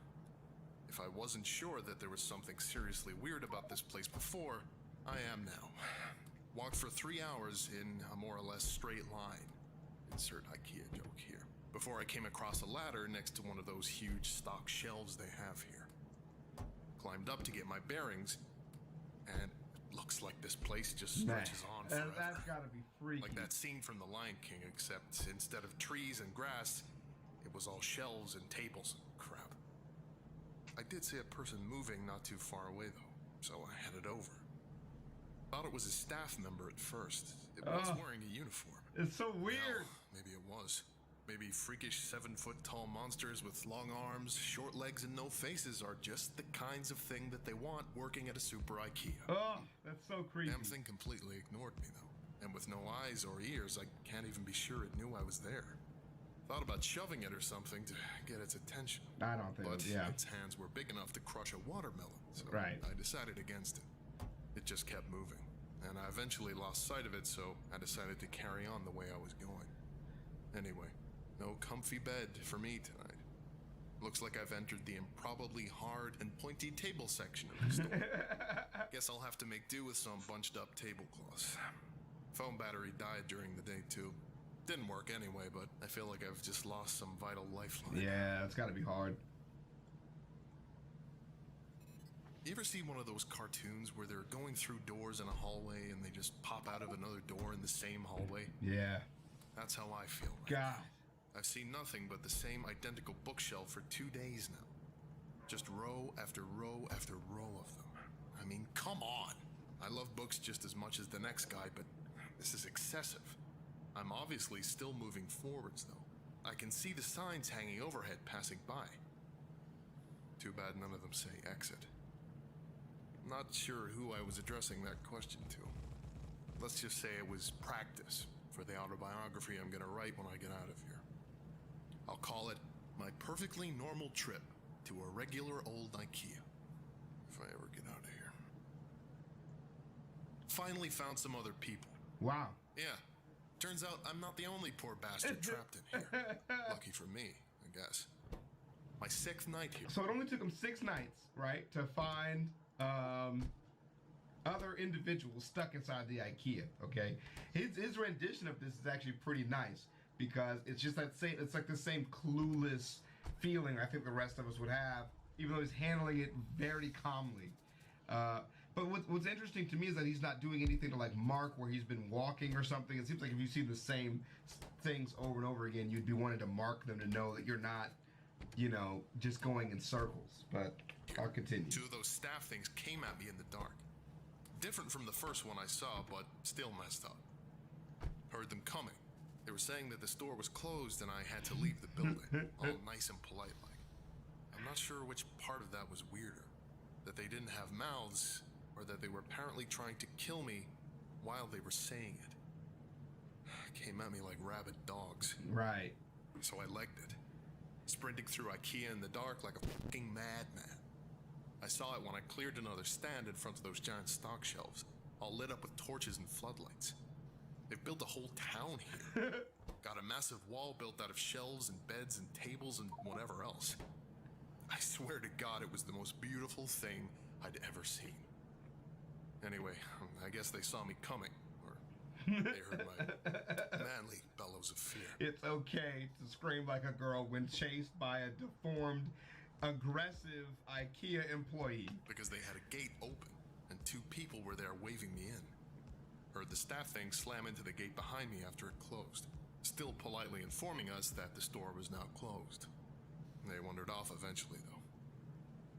They call the town Exchange, because that's what's on the sign hanging from the ceiling directly above it. Exchange and returns, all lit up against the night, using lights they found and plugged into the power lines.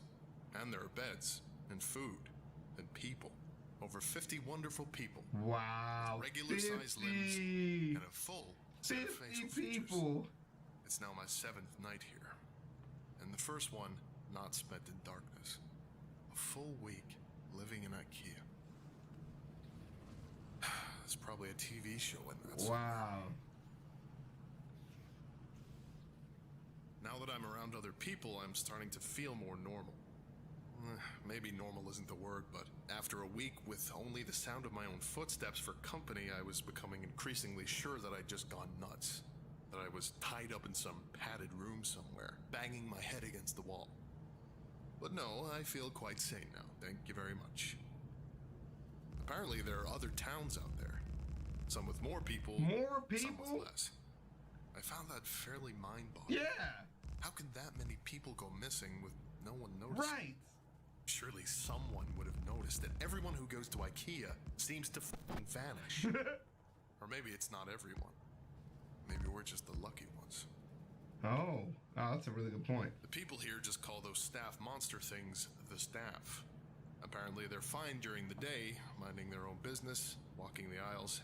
As soon as the lights go out, they go f***ing bonkers. What's the point, so, man? During the day, people go out to find food, water, and whatever else they need. Apparently there are restaurants and shops around that get randomly restocked. No one knows how. Maybe the staff do it. Apparently they aren't very good at their jobs though, because the restocking sometimes takes a while.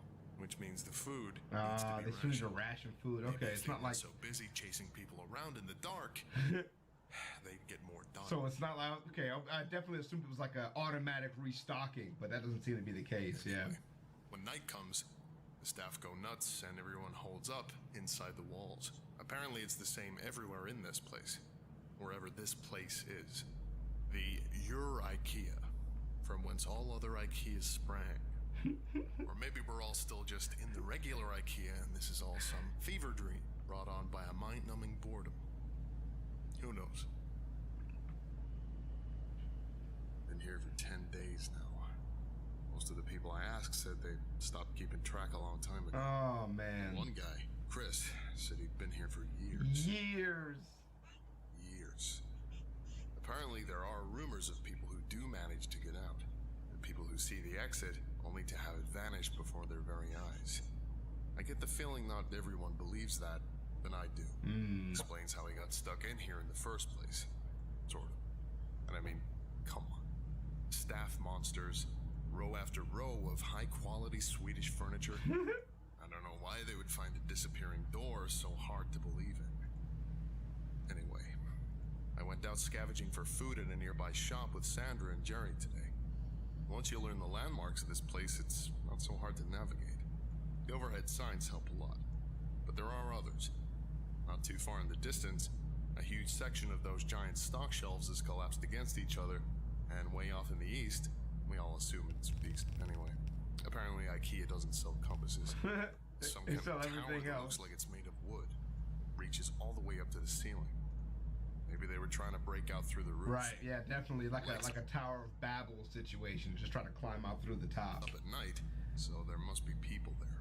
But apparently, it's a few days' walk, which means it must be miles away. So no one here really knows for sure.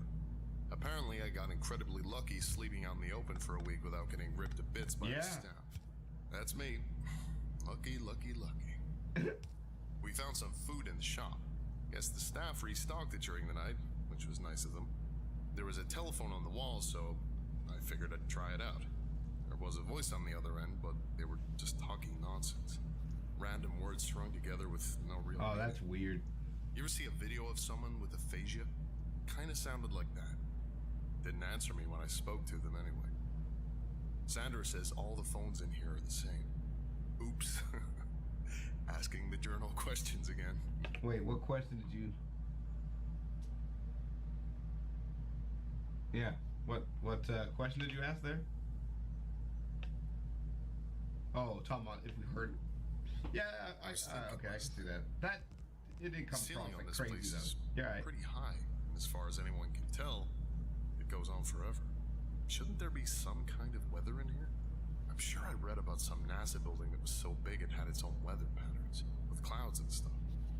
This place is definitely bigger than that, but now that I think about it, I'm pretty sure I've never felt so much as a temperature change in here. I'll add it to the grand list of weird bullshit. That shows you though, it's like definitely like a pocket dimension going on though, for real. The staff attacked the exchange last night. Must have been 20 or 30 of them all just asking us to leave the store, calm as you like, while trying to smash the walls down with their bare hands. Apparently this happens pretty regularly, so everyone is prepared for it. Knives from the restaurants, lawnmower blades made into hatchets. Lawnmower blades, fire axe. That's a good one. One guy, Wasim, even made a functional crossbow. Anyway, the walls have holes in them, which I hadn't noticed before. Specifically so we can stab out at the staff when they attack. Took a couple of them down myself. They don't seem to bleed. I bet you the man is weird inside, man. But they go down as easy as a regular person once you start sticking holes in them. We had to haul the bodies away in the morning. I was reading the text and didn't see that creepy ass face that you guys are gonna see huge as hell here, and I'm not sorry. Enjoy. Apparently the dead ones will attract more during the night, so we had to get them away from exchange. We have a couple of those trolley things they used to move big boxes around, so we loaded them up and took them over to pickup. Apparently, people just name everything in here after whatever sign is hanging overhead. Pickup was grisly. There were hundreds, maybe thousands of dead staff. Wow. There was no smell, which was a blessing. Apparently, in addition to not bleeding, these things don't rot either. We My curiosity got the better of me while we were unloading them, so I took a look at one of the more cut-up ones. They're just skin, or something that looks like skin, all the way through. No muscle, no bone, no organs. Are they even really alive? That's in the weird. first place? Certainly seem like they have bones when they're moving around, pounding on the walls. And I'm sure I felt more resistance than just skin when the knife went in during the night. Maybe something happens to them when they die. Just one more thing on the ever-increasing list of weird shit that goes on. That's good. That's another layer that's getting kind of creepy. Something occurred to me. After the staff attack the other night, every time you see a situation like this on TV or in a film, like it's the end of the world or everyone is trapped on an island or whatever, once groups like ours start to form, people always seem to turn on each other, fighting for food or dominance or whatever else. That hasn't happened here. Apparently people from other towns come by from time to time, just to check in or occasionally trade if they're short on something. But everything is always cordial. Friendly, even. Maybe it's the threat of the staff, or perhaps the constant restocking of supplies in the shops means there's nothing much to fight over. Maybe people are just better than they're generally given credit for. That's a nice thought. Okay. I think I'll go with that one. Yeah, okay. I was waiting for another twist of maybe it's the IKEA doing it, but maybe it's just not. Maybe it's just like that.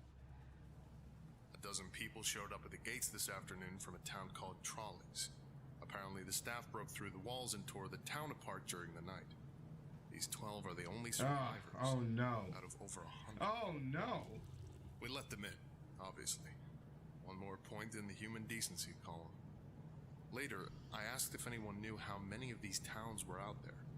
Between us and the new folks, we managed to come up with over 20 names. 20 towns filled with people, and who knows how many beyond that. The motto for this place should be, how is that even possible? Surely somewhere must be looking for the thousands of people that must be in here. I've been here for a little over 2 months now. Not that much changes, as it turns out. A couple of new people showed up. Same story as the rest of us. Nice little trip to IKEA, and suddenly they're trapped in Billy Bookcase's house of faceless weirdos.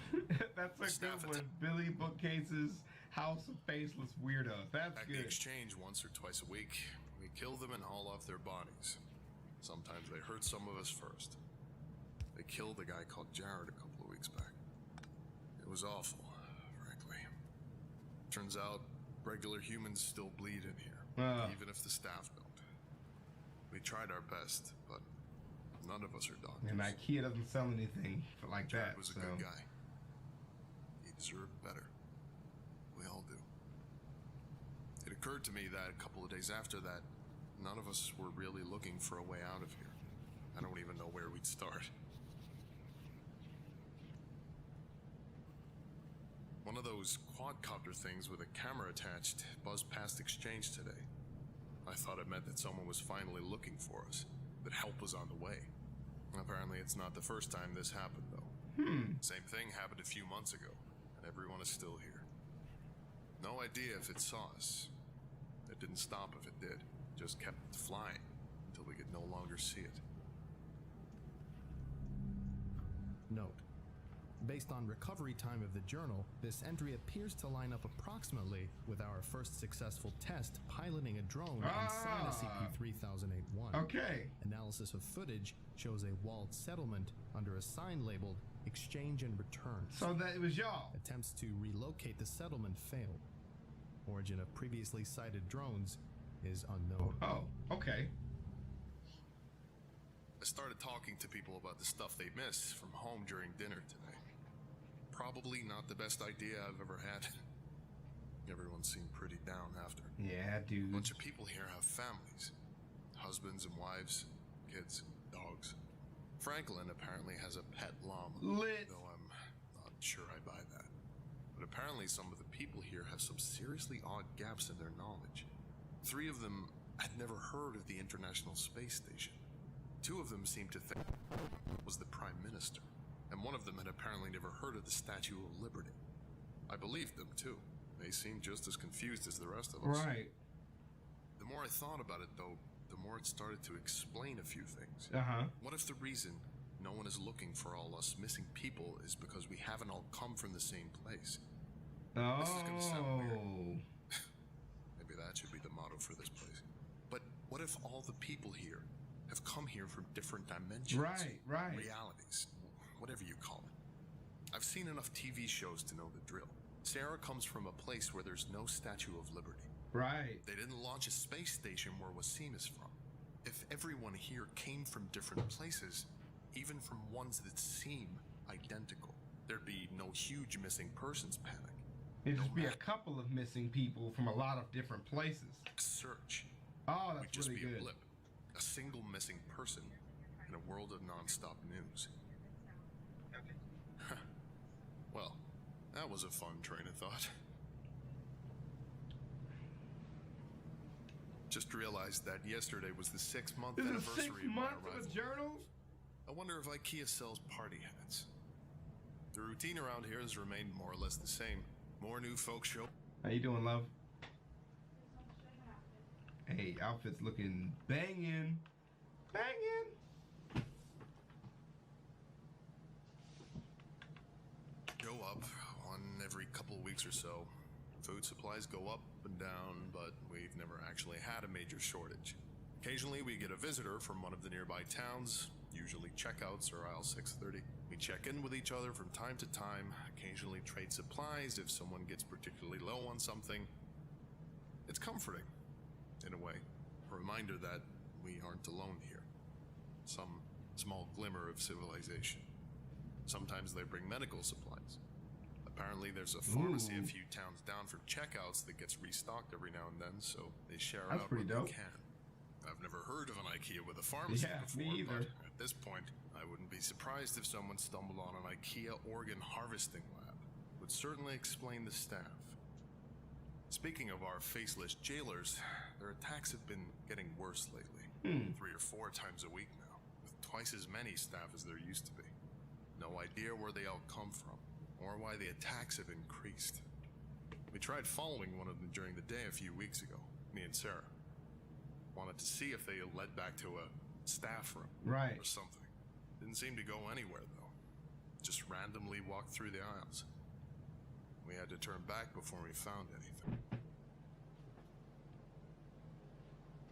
Play. Reinforcing the walls. Pause. Play. Trying to arm ourselves better. Certainly no lack of materials to use. Wasim has been making more crossbows, but it's pretty slow going. Too bad IKEA doesn't sell guns. Never thought I'd say that. Note: no new personnel have entered SCP-3008 at site in the time span indicated. in this entry. The attacks are getting bad now. Almost every night. And with so many staff that the bodies almost pile high enough for others to climb the walls. Wow. I think we're in real trouble here. I wonder what's going on. Exchanges. I think exchange is done. We got hit pretty bad last night. Not many casualties, but the wall You guys was gotta wrecked. move, man. We finally figured out why the attacks have been escalating too. A box of supplies had a chunk of one of the staff in there. Oh. No idea how it happened, but apparently a piece of one will draw them, as well as a full body. Too late now, in any case. There's too many That bodies sounds like first. I'll sabotage, man. haul away and still have time to fix the wall before midnight. Candace has called a meeting. I suspect there will be talk of abandoning exchange. Maybe try and get shelter at the checkouts or something. It's already getting late, though. I don't think we'll have time to make it. Maybe some of us will. I was fine for that first week out in the dark after all. But then, how often can I keep getting lucky? I'm only writing this for a sense of closure, I guess. For me, or for anyone who finds this. If this is the final entry here, I hope whoever is reading this is doing so from outside of this place. My biggest fear. If I do die tonight, I'll just wake up here again in the morning. Note: This is the last entry. It is assumed that while he was attempting to reach the checkouts settlement, he was separated from the rest of his group by pursuing SCP-3082 instance and happened upon the exit. And then died. God damn it. Oof. He said oof! I've been to IKEA a few times, and that guy's recollection, not that different from mine. Just saying. That place is a war zone. Also, why do I keep on getting assigned interdimensional SCPs? I don't know. Anyway, I think that about does it for today. Okay. Thank you very much for listening, if indeed you still are. And you are all dismissed. Go away. I'm just kidding. Goodbye. Oh, Jesus. Okay, man. The IKEA store. That's intense. That's an intense one, man. Oh, man. She said, isn't this what IKEA normally is, bro? Only Swedish people can enter and exit safely.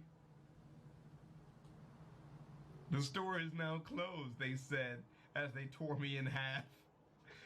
Okay, I'm sorry, but it sounds like it could be one badass and fun SCP game. Yeah, that sounds like a pretty fun. I remember I told you guys I played the SCP game before I knew anything about SCPs, and I did not understand it. I had a good time, but I didn't understand. I got an IKEA ad during this. I feel threatened. My phone has a torch on it. European confirmed. Oh, yeah. I figured out a couple of things as kind of exposed the fact that he's not from the U.S. Very serious SCP which has trapped and killed hundreds of people. Dr. Miller. Oof. Oh, man. All right, guys. That was great. We're back to SCP Illustrated tomorrow. Of course, I'm shooting that now, but you won't see it now. Night Fight video is out. That's going to be great. History videos for Skitten are coming out. Those are always great. And I'll see you guys in the next one. Take it easy. Peace.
she'll be back.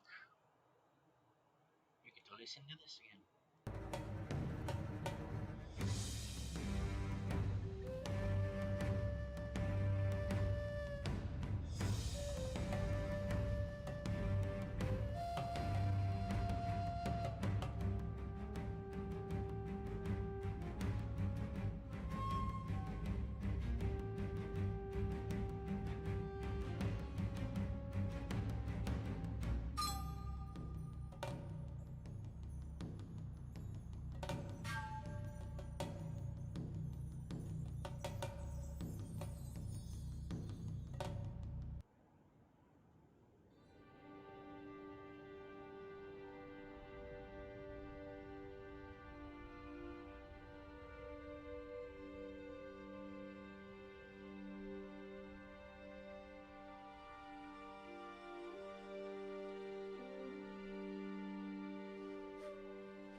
days the dawn will come, sweeping clouds on wings of light. If you listen close, you can hear its song to chase away the night.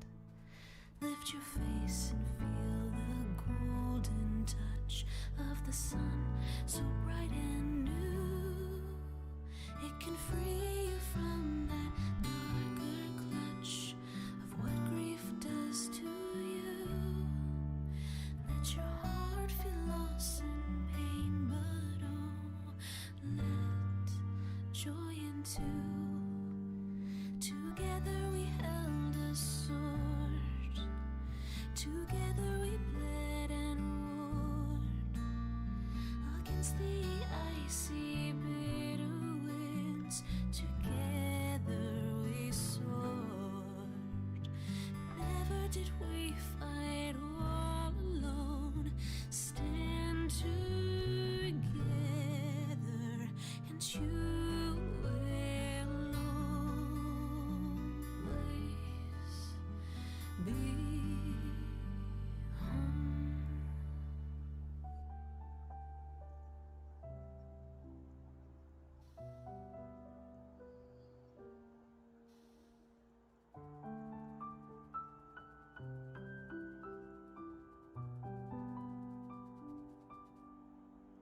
Wipe your eyes and wash your blade. Feel the breeze against your cheek. We have rid the world of its darkest fate. Now hear the changed winds speak. They will sing of all the good we've done and how life has a chance. I'll be here in your memory. We had to take a stance. I will not disappear if you live on. Dance and find joy in all I've held, in all I've done. You will hear me, you must believe it, and remember how we won. Never fighting alone. We are forever one in all we've done. Stand together, and you will always be. You will always together. You must believe it. We'll never fight alone.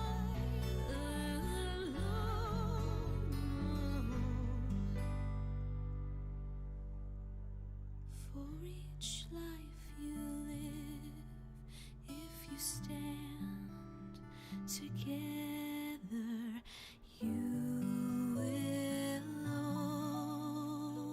always be home.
What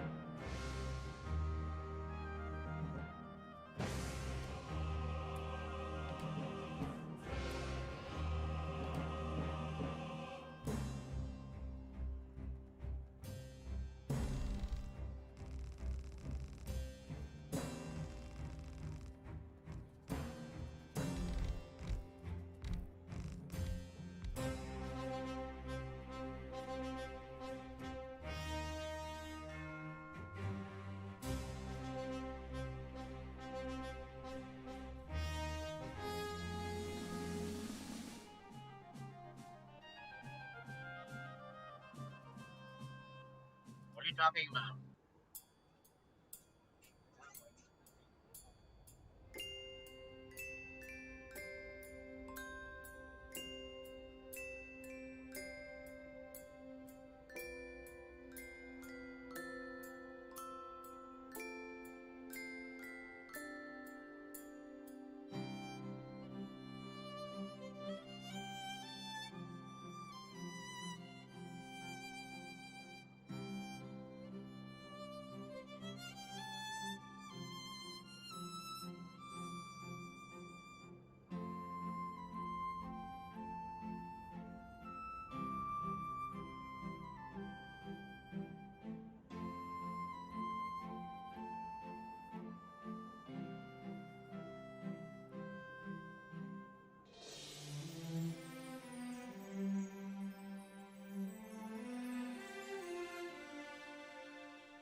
I have to sing